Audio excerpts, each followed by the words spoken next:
دین کی خاطر ہر صحابی نے بڑی سختیاں گزاری، بڑی سختیاں برداشت کی، اس طریقے سے سختیاں برداشت کی۔ یہ کتابیں ہمیں جو میسج دیتی ہیں یہی دیتی ہیں کہ ہمیں اپنی مرتے دم تک اپنے دین کو نہ بھولا جائے۔ صحابہ اکرام رضی اللہ تعالیٰ عنہم اجمعین کی زندگی سے ہمیں سبق لینا چاہیے۔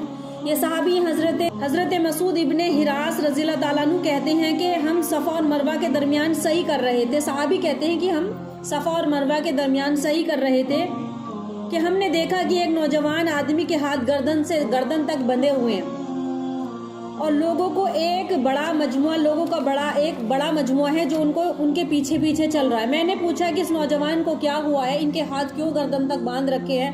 تو لوگوں نے بتایا کہ طلحہ بن عبید اللہ ہے جو اپنے دین سے جو بے دین ہو چکے ہیں، یعنی کہ وہ اسلام لے کر آ گئے تھے تو دوسرے لوگ ان کو کیا کہہ رہے تھے، یہ بے دین ہو چکے ہیں۔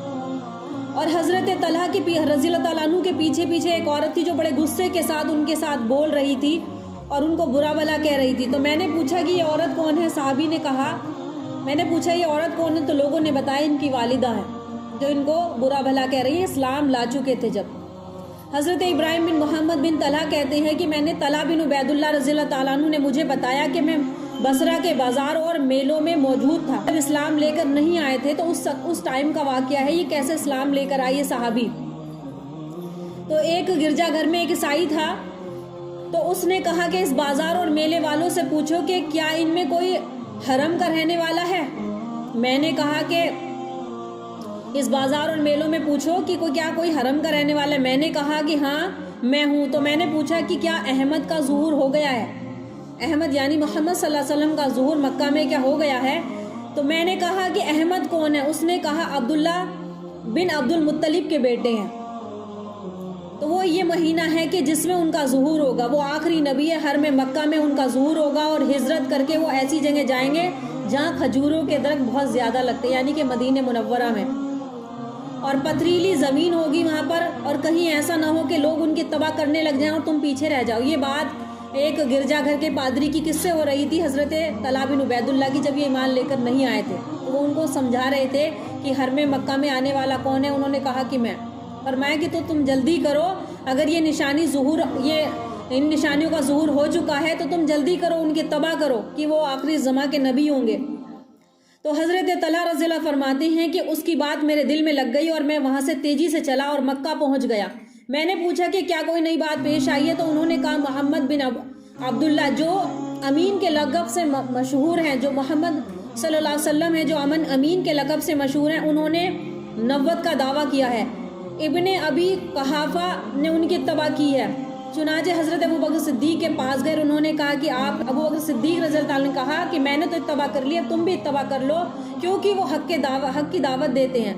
حضرت طلحہ رضی اللہ تعالیٰ عنہ نے حضرت ابو بکر صدیق کو اس پادری کی وہ بات سنائی، تو حضرت ابو بکر صدیق اور طلحہ رضی اللہ تعالیٰ عنہ کو حضور کی خدمت میں لے کر گئے۔ حضرت ابو بکر صدیق ان کو اللہ کے نبی کی خدمت میں لے کر گئے، وہاں حضرت طلحہ رضی اللہ تعالیٰ مسلمان ہو گئے۔ انہوں نے حضور صلی اللہ علیہ وسلم کو بھی اس پادری کی بات بتائی جس سے حضور کو بڑی خوشی ہوئی۔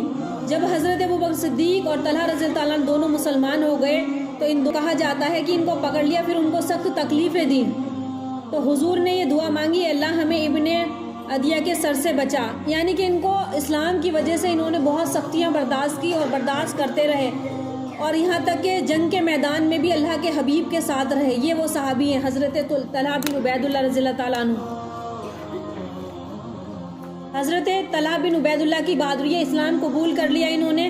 طلحہ رضی اللہ فرماتے ہیں کہ غزوہ احد کے دن یہ اشعار پڑھ رہے تھے کہ ہم قبیلے غالب اور قبیلے مالک کی حفاظت کرنے والے ہیں اور ہم اپنے مبارک رسول کی طرف سے دفاع کر رہے ہیں۔ حضور صلی اللہ علیہ وسلم نے غزوہ احد سے واپس ہوتے ہوئے حضرت حسان رضی اللہ عنہ سے فرمایا کہ تم طلحہ کی تعریف میں کچھ اشعار پڑھو، تو انہوں نے حضرت طلحہ رضی اللہ تعالیٰ عنہ کی تعریف میں حضرت حسان بن ثابت نے شعر کہا تھا کہ گھاٹی کے دن حضرت طلحہ نے تنگی اور مشکل کی گھڑی میں محمد صلی اللہ علیہ وسلم کی پوری طرح غم خواری کی اور ان پر جان نثاری کی۔ اپنے دونوں ہاتھوں کے ذریعے حضور صلی اللہ علیہ وسلم کو نیزے سے بچاتے تھے۔ جنگ کے میدان میں دیکھو جب صحابی بنے یہ تو اپنی جان دین کے اوپر نچھاور کر دی، تو اللہ کے نبی کی جنگ احد کے میدان میں حفاظت کر رہے تھے اور انہوں نے اپنے ہاتھوں کو تلواروں کے نیچے کر دیا جس سے وہ پورے کے پورے زخمی ہو گئے۔ پڑے ہوئے تھے انہوں نے اسلام کی چکی کو ایسا کھڑا کیا کہ مستقل چلنے لگی۔ حضرت ابوبکر صدیق رضی اللہ تعالیٰ عنہ نے اشعار کہے کہ طلحہ نے ہدایت والے نبی کی حفاظت کی ہے، حالانکہ سوار آپ کا پیچھا کر رہے تھے، یہاں تک کہ جب وہ سوار کے قریب آ جاتے تو یہ دین کی خوب حفاظت